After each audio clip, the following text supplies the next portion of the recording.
Welcome to Unfold Data Science, friends. This is Aman here and I am a data scientist. This video is the continuation of part 1 of hypothesis testing in Python. So I hope you have already watched part 1 where I was discussing about basics of hypothesis testing, what is normality test, correlation test.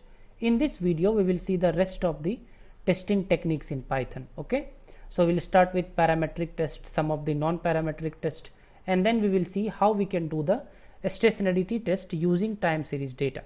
Okay, so very first thing that I want to start here in parametric test is all these things we had discussed in my last video. If you have not watched, just watch that video once. So if we talk of parametric test, the definition of parametric test is it will assume a form of the data. Okay, so main assumption here is data is normally distributed. So whenever we apply a parametric test technique such as t-test or ANOVA, the assumption, underlying assumption is data is normally distributed. Okay, so the very first test here is t-test. So what is a t-test? Basically t-test can be divided into three buckets: one sample t-test, independent sample t-test, and paired sample t-test. Let us see what are these t-tests. Okay, so let's say me and Virat went to play a cricket match. Okay, so this is my score and this is Virat's score in that tour. Okay, these are the scores of different matches in that particular tour or tournament. Okay, now if you can see, my numbers are little lower than Virat's numbers. Okay, so imagine these are the samples taken from the lifetime score of mine and lifetime score of Virat. Okay, so first of all, what is the mean of both these scores? So I have captured here the mean. Let me rerun this.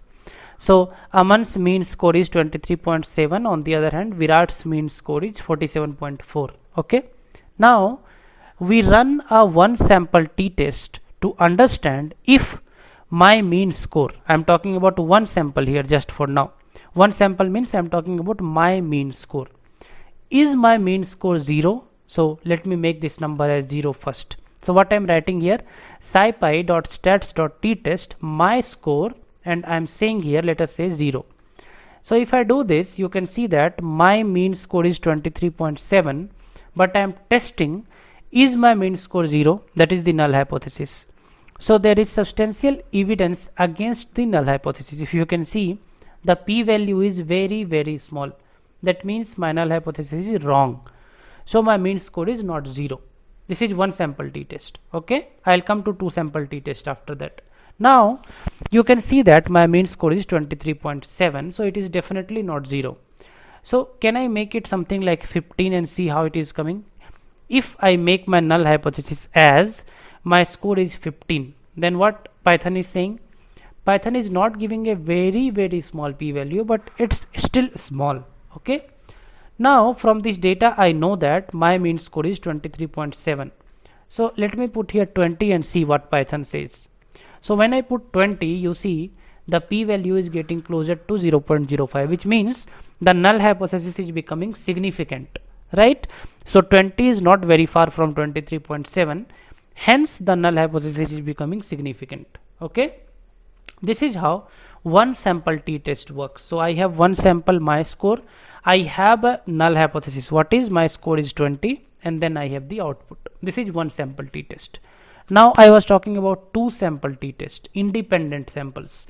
So previously you saw my score and Virat's score, right? Now the null hypothesis here is the means of both these scores are equal. That is the null hypothesis. How do you call a independent sample t-test? Is scipy.stats.t-test underscore independent. Here if you can see, scipy.stats t-test underscore one sample. Here t-test underscore independent, my score and Virat score. When I run this, as you can clearly see here, my score is just half of Virat score, I mean the mean score. So the t-test on independent sample says here that your score is not equal to Virat score, means of these two scores. Okay, hence p-value is very small. If you can see, minus 0.6, which means 6 zeros before 7. Okay, so this is how you do independent sample t-test. Independent sample t-test means these two observations are not related in some way. These two observations are not coming from the same source. So one is coming from mine and other is coming from Virat. There is third version of t-test that is known as paired sample t-test. Okay, so what is a paired sample t-test is, my score in first tour is this. So I have created another data here. If you can see, my score in second tour is this. Okay, so this is my score in first tour. I was criticized, I played good, and in my second tour this is my score. Okay, now both these scores are for me only on different time intervals. So what we use here is known as paired sample t-test.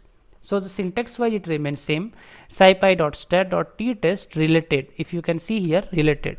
The difference is one samp, IND and REL.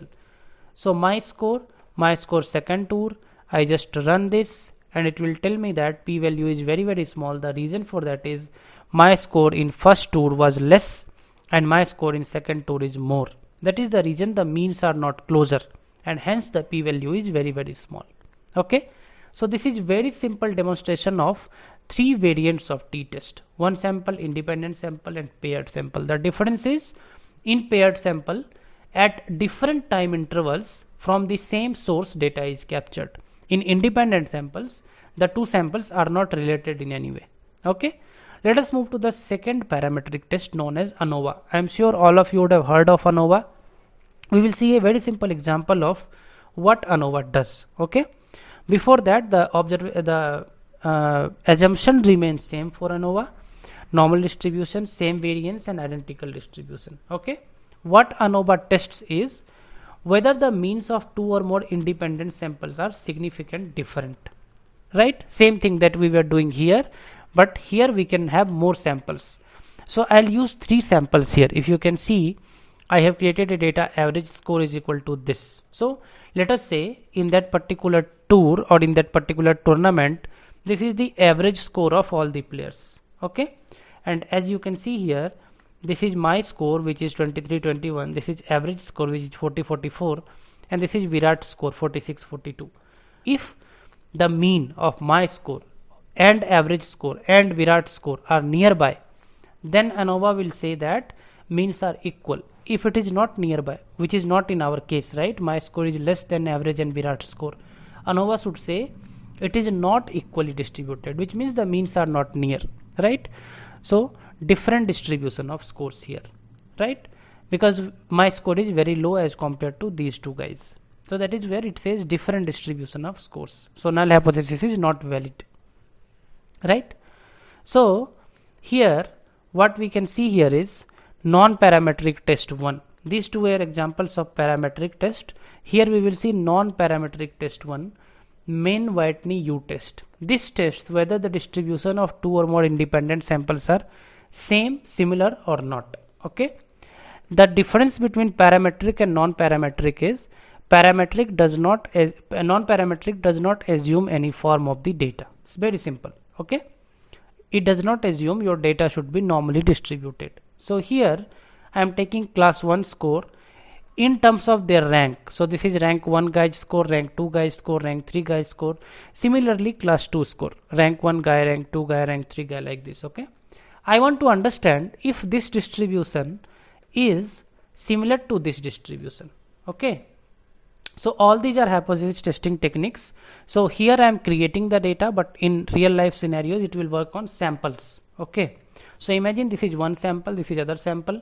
What I am running here, Mann-Whitney test I am running, which does not assume any form of the data, right? So here my p-value is greater than 0.05, hence it says the substantial evidence against null hypothesis, for null hypothesis, right? Substantial evidence for null hypothesis. So what is the null hypothesis? The null hypothesis is it has same distribution, correct? This is again very simple. It comes from scipy.stats, and this is how you can use it. This is called a non-parametric test. Okay, there are other non-parametric tests that you can explore. For example, Wilcoxon-Saint rank test or Kruskal-Wallis H test. These tests you can explore on non-parametric side of it. But I am going to explain you a more generic test or more useful test that we do in time series analysis. This is very useful test actually. This is known as augmented Dickey-Fuller test. Here we test whether a given time series data is stationary or not stationary. and this test is known as test of stationarity. Okay, so null hypothesis here is series is non-stationary. The definition of stationary time series is constant mean and variance over a period of time. Okay, so what I'm going to do here is I'm going to import a package from statsmodel.tsa known as ADF Fuller, which stands for Augmented Dickey-Fuller Test. Okay, imagine this is your stock price data, okay, for last 9 days for some of your favorite stock, okay, 121, 131, 142, like this.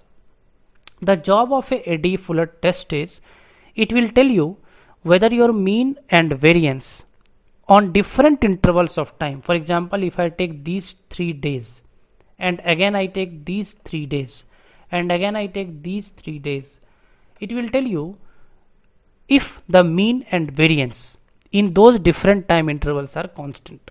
Okay, so I am running here ADF Fuller, giving the stock price data. There are many outputs coming, but for us p value is important, so we will just see what the p value output is. Now you can see there is a substantial difference in the numbers between first 3 days, second 3 days and third 3 days. Hence the series cannot have a constant mean in those windows, right? So it says series is not stationary, right? Series is not stationary, so null hypothesis is valid here. Now I will make some change in the data. Let me copy this here and let me paste it here. Okay, let me paste the same values here. So what I'm trying to do is I'm trying to make the series stationary because I want to keep the mean and variance constant over the period of time. Let me run the same thing on the data now and you will see series is stationary. The reason being, on all these 3 windows the mean and variances are constant. So this is again a very important test you should know. There are many more tests in stationary. For example, Phillips-Kelvin test you can do. So whatever test I have discussed as part of these 2 videos, guys, all these tests will be very useful for you. So let me revise what all we have discussed. In normality we have discussed K-square normality test, Shapiro-Wallis test, correlation test we had discussed. After that we discussed chi-square. After that today we discussed t-test and ANOVA, different varieties of ANOVA and t-test, and then in non-parametric some of these and stationarity. So there are many more tests in hypothesis testing space, but these are the tests which you will use most of the times. Okay, I'll upload this Jupyter notebook in my Google Drive again so that you can access. Let me know the doubts you have, and I'll see you all in the next video. Till then, stay safe and take care.